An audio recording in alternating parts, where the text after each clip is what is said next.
আসসালামু আলাইকুম। সবাই কেমন আছেন? আশা করি সবাই ভালো আছেন। দেখেন, নতুন একটা ঘরের কাজ চলছে। লোহা পাকা কলম করে দেওয়া হয়েছে।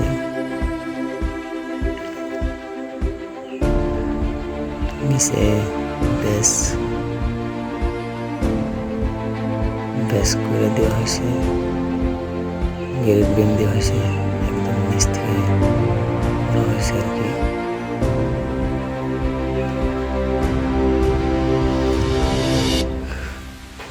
দুইটা রুম হবে।